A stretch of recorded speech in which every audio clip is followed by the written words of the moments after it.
வணக்கம். இந்த பதிவு ஆசிரியர் தகுதி தேர்வுக்கு நீங்கள் படிச்சுக்கிட்டு இருக்கீங்க அப்படின்னா, இந்த பதிவு உங்களுக்கு மிக மிக முக்கியமான பதிவாக இருக்கும். நாம் 8ஆம் வகுப்பு தமிழில் இருக்கிற முக்கியமான கேள்விகள் 150 கேள்விகள் பார்த்துக்கிட்டு இருக்கோம். நீங்கள் காமன்டெட் படிக்கிறீங்க, எஸ்ஜிடிக்கு படிக்கிறீங்க அப்படின்னா இதெல்லாம் ஒரு ரிவிஷனாக இருக்கும்.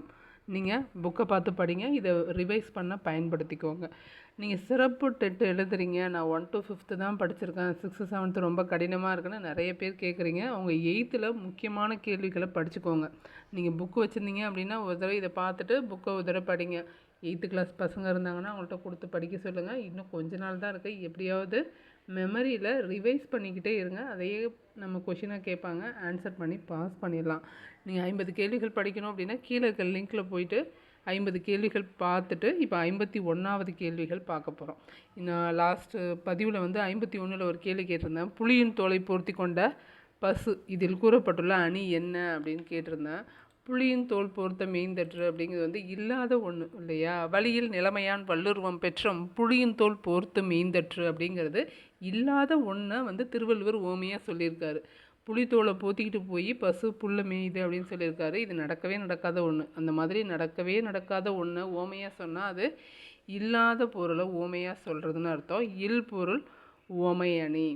இது அன்பகத்தில்லா உயிர் வாழ்க்கை மண்பார்க்கன் வற்றல் மறந்தளித்தற்று. அன்பே இல்லாதவங்கள்ட்ட உயிர் வாழ்கிறது எப்படி அப்படின்னா, நல்ல வலிமையான பாலைவனத்துக்கு நடுவில் மரம் முளைச்சி துளிர் விடுற மாதிரி அப்படின்னு சொல்லியிருக்காரு. பாலைவனத்துக்கு நடுவில் மரம் முளைக்குமா? முளைக்காது இல்லையா? நடக்கவே நடக்காத ஒன்று சொல்லியிருக்காரு இல்லையா? இதான் இயல்பொருள் ஓமையணி. அடுத்து நம்ம 51வது கேள்வி பார்க்கலாம். இதில் நம்ம 100 கேள்வி வரைக்கும் பார்க்க போகிறோம். உங்களுக்கு எப்படி வேணும்னு சொல்லுங்கள், அந்த மாதிரி கூட ரிவைஸ் பண்ணலாம். பாடலோ இல்லை ஒரு சொல் பொருள்லேருந்து கேள்வி வரும், பாட்டு வரியிலேருந்தும் கேள்விகள் வரும். நீங்கள் டீச்சர் அப்படின்னா டீச்சரை எப்படி சோதிக்கணுமோ அந்த மாதிரி தான் கேள்விகள் இருக்கும். கண்டிப்பாக ஈஸியான கேள்விகளும் இருக்கும். அதனால் எளிமையாக படித்து பாஸ் ஆகிறதுக்கு ட்ரை பண்ணுங்கள், பாஸ் பண்ணிடலாம். ஃபஸ்ட்டு கொஷின் பாருங்கள். கட்டி அடிக்கையால் கால்மாரி பாய்கையால் வெட்டி மறைக்கின்ற என்னும் பாடலை பாடியவர் யார்? இது ஒரு இரட்டுறம் மொழிதல் பாடல். பாடினது காலமேக புலவர். ஆளிக்கு இணை அப்படிங்கிறது 10th புக்கில் இருந்த பாட்டு, அதை இப்போ 8th மாற்றிருக்காங்க. அதுக்கு பேக்கில் இது வருது. காலமேக புலவர் பாடின பாடல். கட்டி அடிக்கையால் கால்மாரி பாகையால் வெட்டி மறிக்கின்ற முட்டைப்போய் அப்படின்னு வரும் அந்த பாட்டு. பாடினது காலமேக புலவர். இவரோட இயற்பெயர் வரதன். 52வது கேள்வி பாருங்கள். டேஷ் என்னும் பொதுப்பெயர் ஓயாது ஒளி செய்யும் ஒளிப்பை காட்டி நிற்கிறது, ஒளி குறிப்பை காட்டி நிற்குதுன்னு கேட்டிருக்காங்க. அப்படிங்கிறது தான் அதுக்கான விளக்கம். என்றது தான் ஓயாது ஒளி செய்யும் ஒளி குறிப்பை. சைன்னு சவுண்டு போட்டே வரும்ல, அந்த சவுண்டை வச்சு இதை சொல்லியிருக்காங்க. ஓயாது ஒளி செய்யும் ஒளி குறிப்பை காட்டி நிற்பது அப்படிங்கிற எழுத்து தான். இதுலேருந்து தான் ஈக அப்படிங்கிறது ஈன்னு பல்ல காட்டாத அந்த மாதிரிலாம் வார்த்தைகள் பிறந்தது. மாட்டு தேனு கூட ஈன்னு தான் சொல்லுவாங்க அப்படிங்கிறதையும் தெரிஞ்சுக்கோங்க. அதே மாதிரி மா அப்படிங்கிறது என்னவா மாறி இருக்கு? மா அப்படிங்கிற ஓர் எழுத்து தான் மற்ற எழுத்தோடு சேர்ந்து ஞாலம் பெருசு அப்படிங்கிற ஒரு மீனிங்கு அரிமா பரிமா நரிமா அந்த மாதிரிலாம் வார்த்தைகளாக மாறி இருக்கும். அதில் இந்த ஓரெழுத்து ஒரு மொழியில் அப்படிங்கிறது ஓயாது ஒளி செய்யும் ஒளி குறிப்பை காட்டி நிற்குது. கா அப்படிங்கிறத கூட சொல்லியிருப்பாங்க. கா அப்படின்னா என்னது? கானா சோலையை குறிக்கும். கா அப்படிங்கிறது சோலை. அதை சேர்ந்தால் பூங்கா அப்படிங்கிற வார்த்தையெல்லாம் உருவாச்சு அப்படின்னு சொல்லியிருப்பாங்க. ஓரெழுத்து ஒரு மொழிங்கிறது 42. சொன்னது யார்? நன்னூலார். சொன்னது நன்னூலார் சொல்லியிருப்பார். அதே மாதிரி தமிழ் சொல் என்பதற்கு தமிழில் சொல்லுங்கிறதுக்கு இன்னொரு பெயர் இருக்குது. என்னது? நெல் என்பதும் இருக்கான். தமிழ் சொல் என்பதற்கு நெல் அப்படிங்கிற ஒரு பொருளும் இருக்குது. சரி, 53வது கேள்வி பாருங்கள்.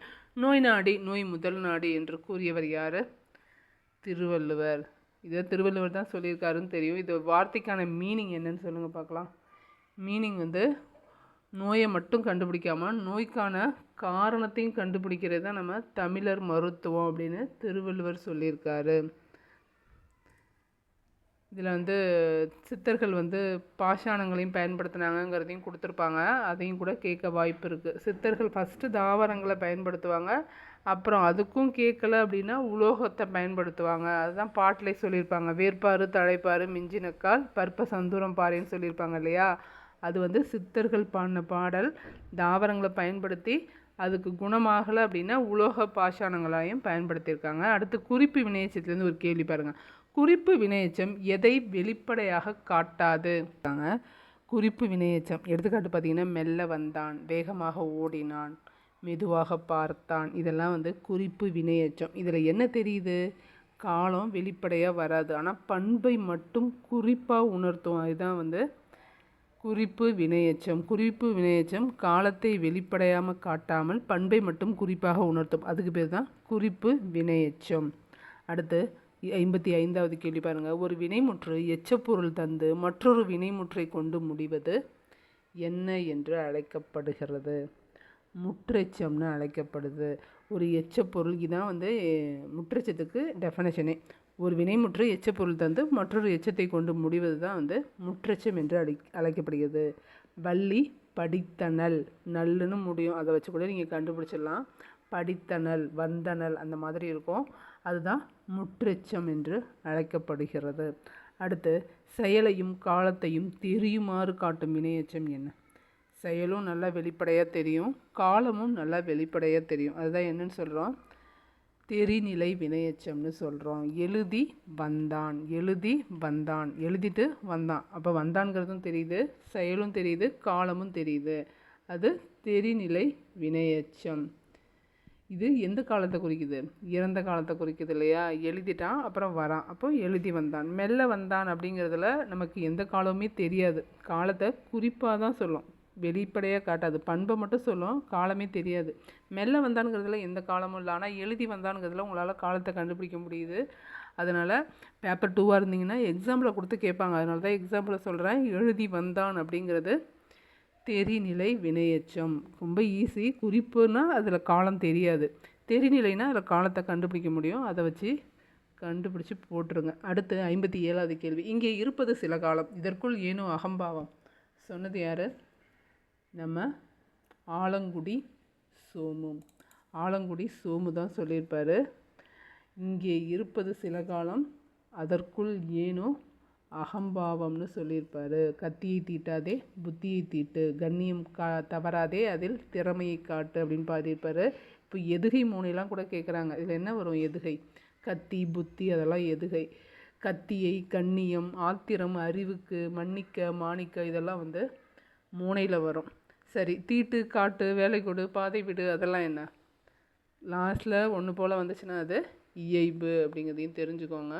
ஆலங்குடி சோமு இவர் திரைப்பட பாடலாசிரியராக இருந்திருக்காரு. என்ன ஊர் இவருக்கு? சிவகங்கை மாவட்டம். ஆலங்குடிங்கிறது சிவகங்கை மாவட்டத்தில் இருக்குது. அடுத்து 58வது கேள்வி பாருங்கள். 58வது கேள்வி. கல்வி என்பது வருவாயை ஈட்டும் வழிமுறை மட்டுமன்று. நாம் வந்து வருவாய்க்காக தான் கல்வியை சொல்லி கொடுக்குறோமா? இல்லை, பசங்க நமக்கு கொடுக்குற ஒரு ஆறுதல் வார்த்தைக்காக தான் நம்ம பாடம் நடத்திக்கிட்டு இருக்கோமா அப்படிங்கிறது நிறைய பேருக்கு எப்போவுமே தோணும் மேனேஜ்மெண்ட்டை சந்திக்கும்போது. ஆனால் இவர் சொல்லியிருக்காரு பாருங்கள், கல்வி என்பது வருவாயை ஈட்டும் வழிமுறை மட்டுமன்று, அதன் மெய்மையை தேடவும் அறநெறியை பகிரவும் மனித ஆன்மாவுக்கு பயிற்சி அளிக்கும் ஒரு நெறிமுறை என்று கூறியவர் யார்? ஏன்னா இது வந்து கல்வியை பற்றி சொல்லியிருக்கு, கேட்க வாய்ப்பு இருக்குது, அதனால் விஜயலக்ஷ்மி பண்டிட் அப்படிங்கிறவங்க தான் இதை சொல்லியிருப்பாங்க. விஜயலக்ஷ்மி பண்டிட். கல்வி என்பது வருவாயை தேடும் வழிமுறை அல்ல, வருவாய்க்காக கல்வி கிடையாதுங்கிறத ஞாபகத்தில் வச்சு சொல்லிவிடுங்க. கல்வி என்பது வருவாயை தேடும் வழிமுறை என்று. அதே மாதிரி குலோத்துங்கனும் சொல்லியிருப்பார் கல்வியை பற்றி. ஏடென்று கல்வி, சிலர் எழுதும் பேசும் இயலென்று கல்வி, சிலருக்கு எட்டாதென்றும் சிலருக்கு எட்டாததாக கூட இருக்கும் அப்படின்லாம் சொல்லியிருப்பார். எட்டாவது என்னும் வீடென்று கல்வி, ஒரு தேர்வு தந்த விளைவென்று கல்வி அப்படின்னு சொல்லியிருப்பாங்க. அதனால் எக்ஸாம் எழுதி தவறி போகிறவங்க யாரும் வருத்தமே படாதீங்க. அது வந்து அது அவங்களுக்கான ஒரு எவாலுவேஷன், அவங்களுக்கு நாம் தர்ற எவாலுவேஷன் தான். ஆனால் நம்ம அதில் தோற்று போகிறது கிடையாது. யார் சொன்னது? இது குலோத்துங்கன்னு சொல்லியிருப்பார். எக்ஸாம் வச்சு முடிவு பண்ணாதீங்கன்னு சொல்லியிருக்கிறது யார்? குலோத்துங்கன்னு ஞாபகம் வச்சுக்கோங்க. ஏடென்று கல்வி, சிலர் எழுதும் பேசும் இயலென்று கல்வி, ஒரு விளைவன்று, ஒரு தேர்வு தந்த விளைவன்று கல்வின்னு வரும். இல்லை வரல அந்த வரி, அதுவும் வரும், அதை வச்சு ஞாபகம் வச்சுக்கோங்க. குலோத்துங்கன்னு தான் சொல்லியிருக்காரு எக்ஸாம் வைக்காதீங்க அப்படின்னு, அதை வச்சு ஞாபகம் வச்சுக்கோங்க. அடுத்து 60. ஆலங்குடி சோமு அவர்கள் பெற்ற விருது என்ன? அவர் கலைமாமணி விருது பெற்றிருக்காரு. ஆலங்குடி சோமு சிவகங்கை மாவட்டத்தை சேர்ந்தவர், சிவகங்கையில் தான் இருக்குது ஆலங்குடி. அவர் கலைமாமணி, தமிழக அரசின் கலைமாமணி விருது பெற்றிருக்காரு அப்படிங்கிறதையும் தெரிஞ்சுக்கோங்க. அடுத்து 61வது கேள்வி, இயற்கை ஓவியம் என அழைக்கப்படும் நூல் எது? இயற்கை ஓவியம் 10 போட்டு ஓவியமாக வரைஞ்சாங்க, ஒரு படம் வரைஞ்சாங்க அப்படின்னு ஞாபகம் வச்சுக்கோங்க. 10 பாட்டு தான் வந்து இயற்கை ஓவியம். சாதாரணமாக 10 பாட்டு கலித்தொகைன்னு கொடுக்கும்போது உங்களுக்கு ஈஸியாக இருக்கும். இந்த மாதிரி ஓவியம் மாற்றி கித்தி கொடுத்தாங்கன்னா உங்களுக்கு கன்ஃபியூஸ் ஆகும். கரெக்டாக பார்த்துக்கோங்க. ஒரு படத்தில் கூட வடிவேலு நான் வந்து டிராயிங் போட்டேன் அப்படின்னு சொல்லி இந்த பாட்டி மூஞ்சில் 10 போட்டிருப்பான், ஞாபகம் இருக்கா? அதை வச்சு கூட ஞாபகம் வச்சுக்கோங்க. 10 பாட்டு தான் வந்து இயற்கை ஓவியம். அடுத்து 62வது கேள்வி, இயற்கை இன்பக் களம் என அழைக்கப்படும் நூல் எதுன்னு கேட்டிருக்காங்க. களம் கலித்தொகைன்னு ஞாபகம் வச்சுக்கோங்க. களம் ஆடுறது கலித்தொகை தான். களம் பாடுதல் அப்படிங்கிறதே கலித்தொகையில் வரும். அதை வச்சு கூட ஞாபகப்படுத்திக்கலாம். இல்லையா, நீங்கள் களம் ல இருக்குல்ல, லீன்னு மாறும், அவ்வளோதான். இன்பக்களம் கலித்தொகை. திருக்குறள் என்னன்னு சொல்கிறோம்? வாழ்வு இல்லம்னு சொல்கிறோம். இல்லத்தை நடத்துறதுக்கு ரொம்ப ரொம்ப முக்கியம் திருக்குறள்னு ஞாபகம் வச்சுக்கோங்க. திருக்குறள் இல்லத்தை நடத்த ரொம்ப முக்கியமானது தான் வந்து திருக்குறள். அதே மாதிரி 64 தவம் பண்ணுறவங்க, இயற்கையாக தவம் பண்ணுறவங்க யார் அப்படின்னா சீவக சிந்தாமணி தான். சீவக சிந்தாமணியில் அந்த தலைவன் வந்து தவம் பண்ணுவான். சீவக சிந்தாமணியில் சீவகன் தவம் செய்வான்னு ஞாபகம் வச்சுக்கோங்க. சீவக சிந்தாமணி நிறைய பெண்களை மணக்கிறது தான் உண்மையான தவம். அதனால் இயற்கை தவம் பண்ணது யார்? சீவக சிந்தாமணி. கடைசியில் அவன் தவ வாழ்வுக்கு தான் போயிடுறதா சொல்லுவாங்க, அந்த சீவக சிந்தாமணியிலே சொல்லியிருப்பாங்க. அதனால் இயற்கை தவங்கிறது சீவக சிந்தாமணி. சீவகன் தவம் செஞ்சான் அப்படின்னு கூட ஞாபகம் வச்சுக்கலாம். திருவிகா எழுதின லெசனில் தான் இருக்கும். இயற்கை ஓவியம் 10 பாட்டு, இயற்கை களம் கலித்தொகை, இயற்கை வாழ்வில்லம்னு கேட்டாங்கன்னா திருக்குறள். இல்லம் நடத்த திருக்குறள் தேவை. வாழ்வு நிலையங்கள் பன்மையில் வந்திருக்கா, அப்போ 2 சிலப்பதிகாரம் மணிமேகலை. இயற்கை தவம்னா சிந்தாமணி. பரிணாமம் இருக்குல்ல, இயற்கை பரிணாமம், அதில் 3 சுழி ந வந்திருக்கா. அதே மாதிரி கம்பராமாயணத்துலேயும் நான் வரும். நான் அப்படி தான் ஞாபகம் வச்சுக்கிட்டேன், நீங்களும் படிச்சுக்கோங்க. இயற்கை பரிணாமம் கம்பராமாயணம். அன்பு அப்படின்னா சிவனை குறிக்கும். பெரிய புராணம் வந்து சிவனை பற்றினது தானே, அதனால் இயற்கை அன்பு பெரிய புராணம். இயற்கை இறையுறையுள் அப்படின்னா 3 வரும். அல்லாதது எதுன்னு கூட கேட்கலாம். தேவாரம், திருவாசகம், திருவாய்மொழி, இது 3 தான் வந்து இயற்கை இறையுறையுள். 65வது கேள்வி பாருங்கள். 21 நரம்புகளை கொண்டது பேரியாழ் என அழைக்கப்படுதான்.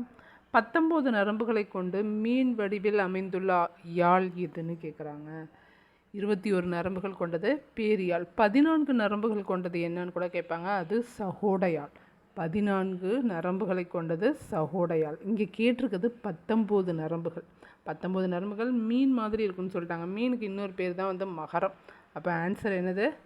மகரயாழ். ஆன்சர் மகரயாழ். இதே 14ன்னு கேட்டால் தான் சகோடையாழ் சொல்லணும். இது 19 நரம்புகள். 19 நரம்புகள் கொண்டது மகரயாழ். இந்த அதுவும் இல்லாமல் இன்னொன்று கூட கேட்பாங்க, யாழின் மாற்று வடிவம் தான் என்ன அப்படின்னா வீணை. யாழோட மாற்று வடிவம் தான் வந்து வீணையாக இருக்குன்னு சொல்லுவாங்க. அதையும் தெரிஞ்சுக்கோங்க. இந்த கருவிகள் அதை குறித்து கேட்க வாய்ப்பு கொஞ்சம் கம்மி தான், இருந்தாலும் கேட்டாங்கன்னா சொல்லிவிடுங்க. முரசு வந்து 3 வகை இருக்குது. படை முரசு, கொடை முரசு, மண முரசுன்னு 3 இருக்குது.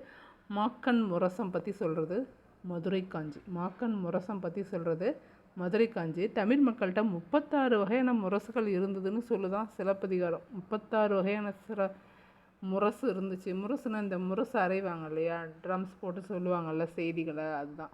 36 வகையான முரசுகள் இருந்ததை சொல்கிறது வந்து சிலப்பதிகாரம் சொல்லுது அப்படிங்கிறதையும் நினைவில் வச்சுக்கோங்க. குழல் இனிது யாழ் இனிது, இது எதை பற்றி சொல்லுது? புல்லாங்குழலை பற்றி சொல்லுது. புல்லாங்குழல் எத்தனை வகை இருக்குதுன்னு கூட கேட்பாங்க. குழல் வந்து கொன்றை குழல், முல்லை குழல், ஆம்பல் குழல்னு 3 இருக்குது. இது எத்தனை துளைகள் இருக்குது? 7 துளைகள் இருக்குது.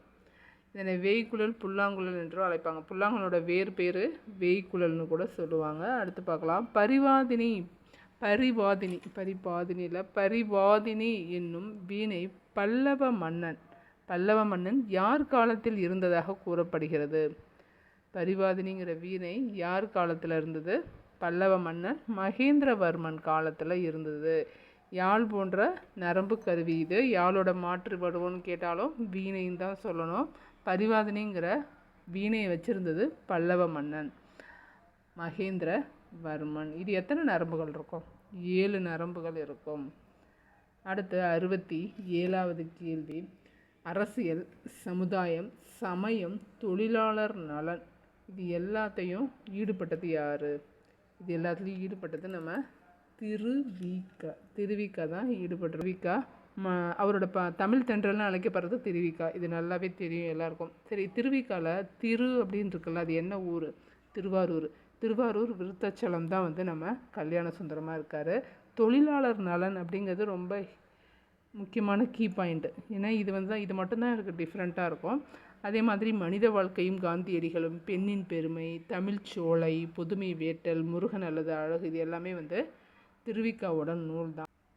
பல்துறை கல்வி அப்படின்னு ஒரு கட்டுரை கொடுத்துருப்பாரு. அந்த கட்டுரை எதுலேருந்து வந்துச்சுன்னு கூட கேட்கலாம். இளமை விருந்து அப்படிங்கிற அவரோட நூல்லேருந்து தான் எடுத்தாங்க அந்த பல்துறை கல்வி அப்படிங்கிற பாடத்தை. சரி, அடுத்த கொஷின் பார்க்கலாம். இசைக்கருவிகளுக்கெல்லாம் தளம் அடிப்படை மத்து கூட்டல் தளம் தான் மத்தளம்னு பிரியுதுன்னு சொன்னது யார்?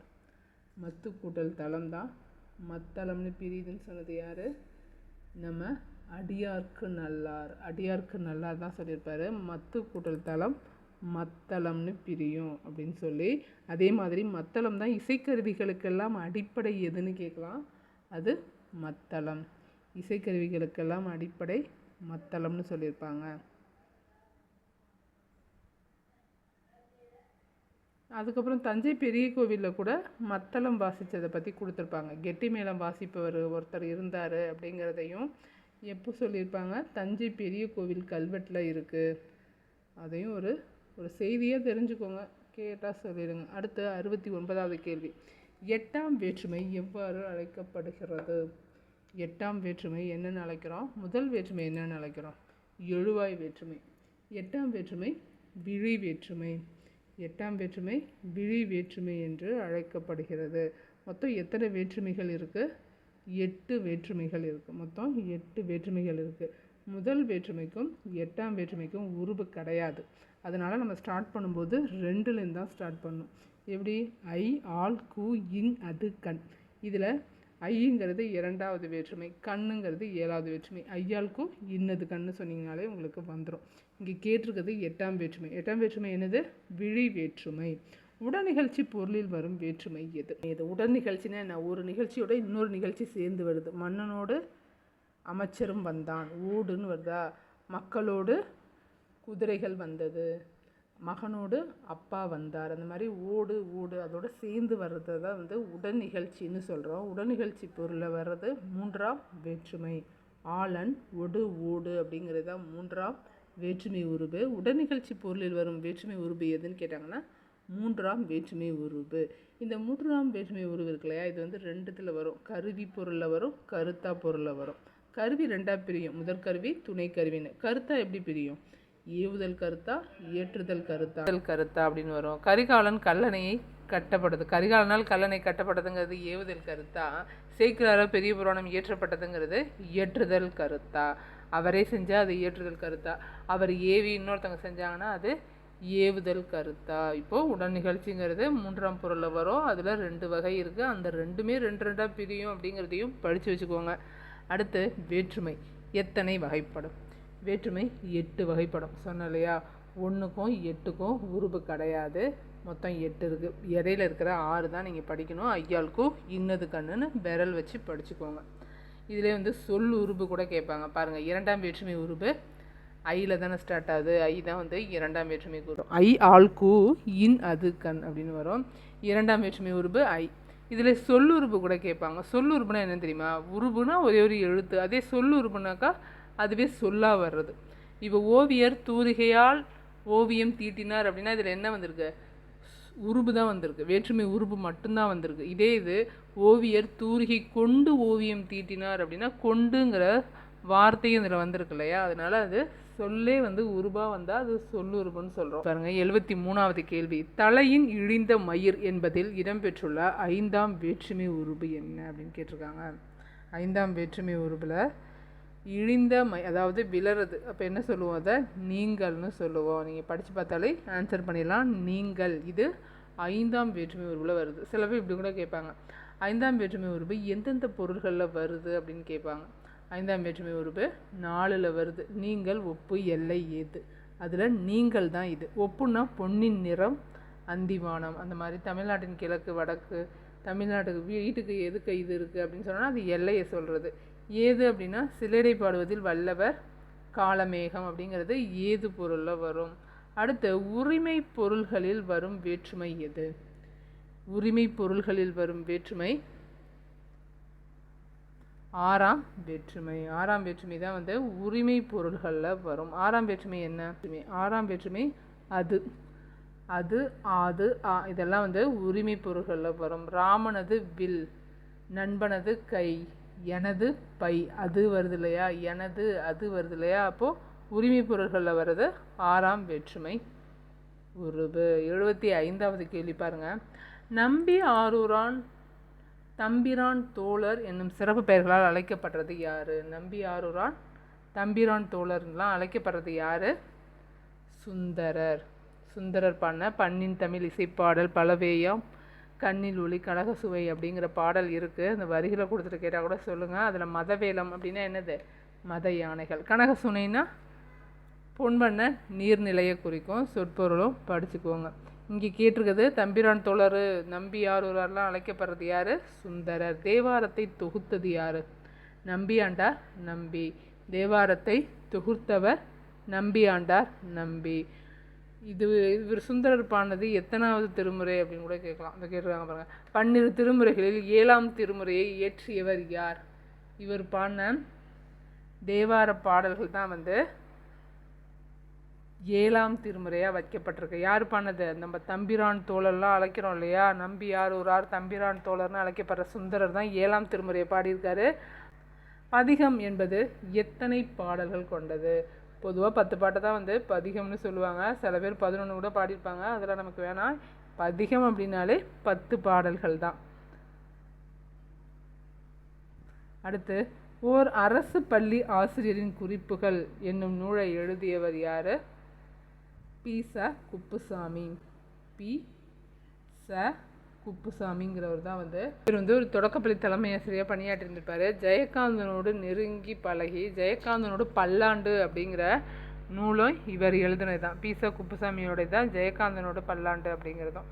அடுத்து 80வது கேள்வி பாருங்கள். தனிச்சொல்லையோ தனி எழுத்தையோ விளக்கி காட்டும்போது இரட்டை மேற்கோள் குறியில் இன்னொரு கூற்று உட்பட்டு வரும்போதும் இடப்படுவது எது? எதை வந்து போடுவோம்? இரட்டை மேற்கோள் குறிக்குள்ளே ஒன்றத்தை காட்டணும். அதே மாதிரி ஒரு எழுத்தை தனியாக எடுத்து காட்டணும் அப்படின்னாலும் இந்த குறியை தான் இடுவோம். அது என்ன குறி? ஒற்றை மேற்கோள் குறி. ஒற்றை மேற்கோள் குறி தான் வந்து இரட்டை மேற்கோள் குறிக்குள்ளே பயன்படுத்தப்படுறது. ஒற்றை மேற்கோள் குறியை தான் பயன்படுத்துவோம். வியப்பு குறி மகிழ்ச்சி, அன்பு, வியப்பு, அவலம் இதுக்கெல்லாம் வந்து வியப்பு குறியை பயன்படுத்துவோம். இரட்டை மேற்கோள் குறி எப்போ பயன்படுத்துவோம்னு கூட கேட்கலாம். நேர்கூற்றுகளிலும் செய்யுள் அடிகளையோ பொன்மொழியோ குறிப்பிடும்போது இரட்டை மேற்கோள் குறி பயன்படுத்தப்படுது. இதே கமா எதுக்கு யூஸ் பண்ணுவாங்க? கமானா கார்புள்ளி. பொருட்களை எண்ணும் போதோ இல்லை கடிதத்தில் விழி குறிப்பிடுவோம் இல்லையா, அன்புள்ள நண்பா அந்த மாதிரி வரும்போது வினை எச்சங்களுக்கு பின்னாடியும் கார்புள்ளி வரும் அப்படின்னு சொல்லியிருப்பாங்க. அரைப்புள்ளின்னு என்னென்னு தெரியுமா? மேலே ஒரு டாட்டு கீழே ஒரு கம்மா இருக்கும், அதுதான் அரைப்புள்ளி. ஒரு எழுவாயில் பல வாக்கியங்கள் தொடரும் இடத்துல அரைப்புள்ளி வரும். நான் மார்க்கெட்டுக்கு போனேன், அங்கே காய் வாங்கினேன், ஜூஸ் குடித்தேன், காய் வாங்கினதுக்கு பின்னாடி ஒரு அரைப்புள்ளி வரும், ஜூஸ் குடித்தங்கிறதுக்கு பின்னாடி ஒரு அரைப்புள்ளி வரும். அதான் ஒரு எழுவாய் பல வாக்கியங்களில் தொடரும் போது அதுக்கு பின்னாடி என்ன வரும்? அரைப்புள்ளி வரும். எதை வேணால் கேட்கலாம், படிச்சுக்கோங்க. அடுத்து 81வது கேள்வி பார்க்கலாம். எந்த மூவர் பாடிய தொகுப்பு தேவாரம் என்று அழைக்கப்படுகிறது? முதல் மூவர் யார் யார்? திருஞான சம்பந்தர். எந்த மூவர் பாடியது? திருஞான சம்பந்தர், திருநாவுக்கரசர், சுந்தரர். இவங்க 3 பேர் பாடினது தான் வந்து முதல் மூவர். இவங்க 3 பேர் பாடினது தான் தேவாரம் என்று அழைக்கப்படுகிறது. அடுத்து அடிகள் பற்றி கேட்குறாங்க. இப்போ அடிகள் பற்றி கீழே கொடுத்துட்றாங்க, அதனால் அடிகள் பற்றி பார்த்துக்கோங்க. பாடலில் ஒவ்வொரு அடியிலும் 4 சீர் வருது அப்படின்னா அதை என்னன்னு சொல்கிறோம்? அளவடின்னு சொல்கிறோம். அளவடிக்கு இன்னொரு பேர் என்ன? நேரடி. நேரடினாலும் அளவடினாலும் ஒன்று தான். 4 இருந்தால் அளவடி, 5 இருந்தால் நெடிலடி, 5 இருந்தால் நெடிலடி. இதே 6 இருந்ததுன்னா 6 இருந்தால் களி நெடிலடின்னு சொல்லுவாங்க. குரலடினா 2 சீர்கள் வர்றது தான் வந்து குரலடி. சிந்தடி அப்படின்னா 3 வர்றது சிந்தடி. பிரம்பு அப்படிங்கிறது எந்த வகை செடி? கொடி வகையில் சேர்ந்தது. பிரம்புங்கிறது மரம் கிடையாது, கொடி வகையில் சேர்ந்தது. இது மண் குகை செழித்து வளரும், நீர் அதிகமாக இருக்கிற இடங்களில் இது செழித்து வளரும். இப்போது இது தமிழ்நாட்டில் இல்லை, எங்கே இருக்குதுன்னு கூட கேட்கலாம். அஸ்ஸாம், அந்தமான், மலேசியா இங்கெல்லாம் தான் இருக்குது இந்த பிரம்பு அப்படிங்கிற செடி வகை. கலாமாஸ் ரொடாங் என்று தாவரவியல் பெயர் கொண்டது தான் பிரம்பு. இந்த பிரம்பு இல்லாமல் மூங்கிலை பற்றி கூட கொடுத்துருப்பாங்க. மூங்கில் 3 வகை இருக்குது. கல் மூங்கில், மலை மூங்கில், கூட்டு மூங்கில் அப்படின்னு 3 வகை மூங்கில் இருக்குது. பல வகை பொருட்கள் செய்கிறதுக்கும் எந்த மூங்கிலை பயன்படுத்துகிறாங்கன்னு கேட்டால் கூட்டு மூங்கிலை தான் பயன்படுத்துகிறாங்க. இந்த கூவை பார்த்தீங்கனாலே தெரிஞ்சுக்கோ, இந்த கூ எப்படி நல்லா வளைஞ்சு நெளிஞ்சு வருது. அதே மாதிரி கூட்டு மூங்கிலும் எல்லா கைவினைப் பொருட்களுக்கும் வளைஞ்சு நெளிஞ்சு வரும், ஞாபகம் வச்சுக்கோங்க.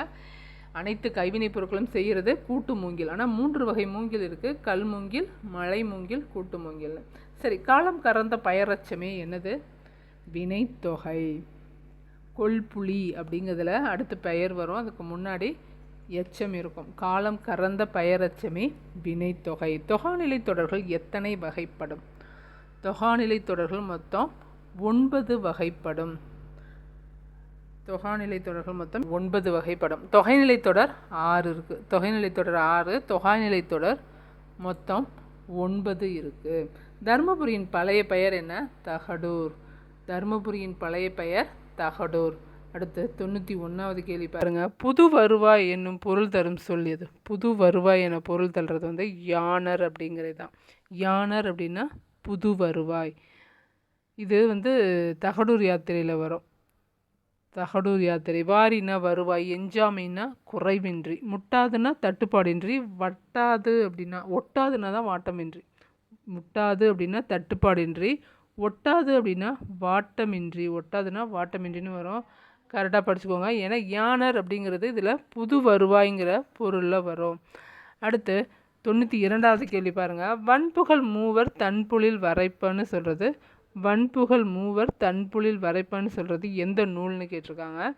நம்ம தொல்காப்பியம் தான் இதை சொல்லுது. தொல்காப்பியம் தான் சொல்லுது வன்புகழ் மூவர் தன்புலில் வரைப்பன்னு சொல்கிறது தொல்காப்பியம். மூவேந்தர்களில் பழமையானவங்க யாருன்னு கேட்கலாம்.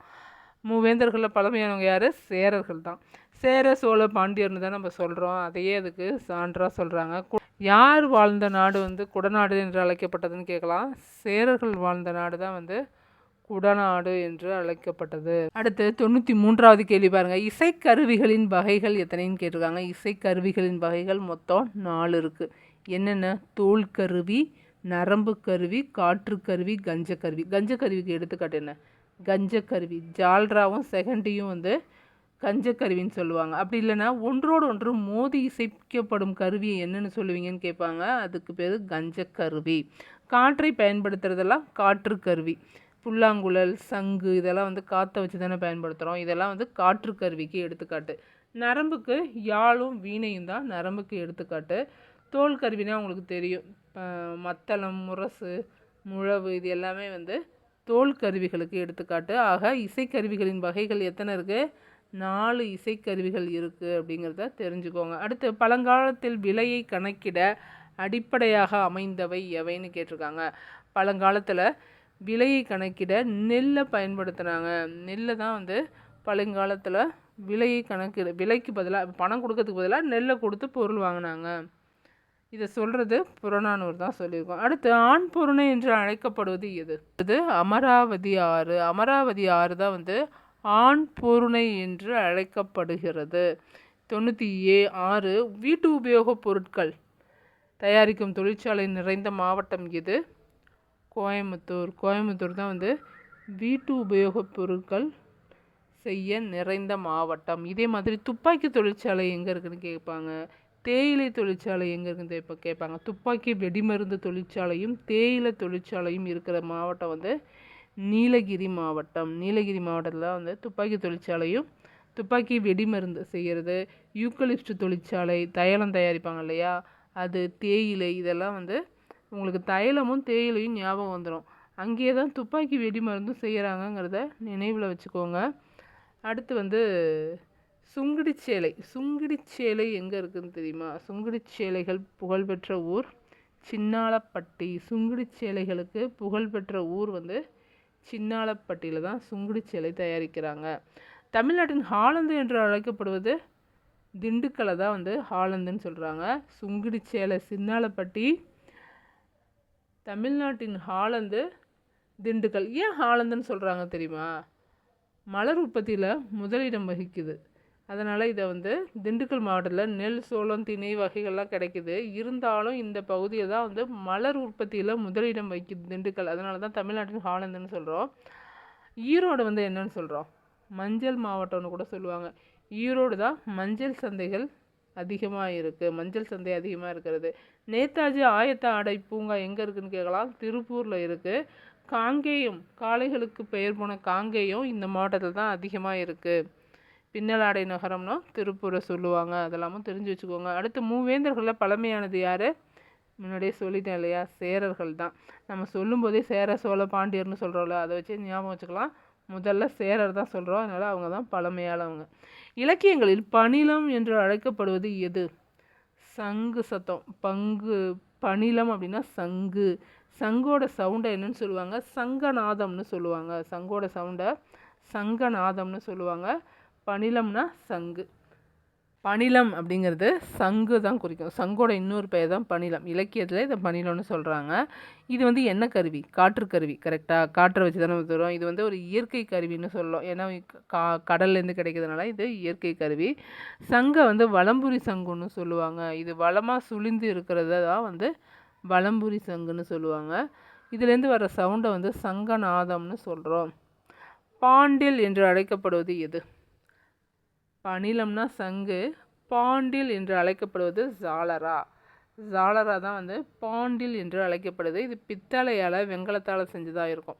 பாண்டில்ங்கிறது ஒரு கஞ்சக்கருவி. பாண்டில்ங்கிறது கஞ்சக்கருவி. அதாவது ஜால்ராவை தான் வந்து ஜாலரான்னு சொல்கிறோம். இதுக்கோட இன்னொரு பேர் தான் வந்து பாண்டில்.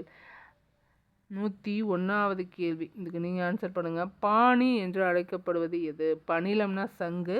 பாண்டில் அப்படின்னா ஜாலரா.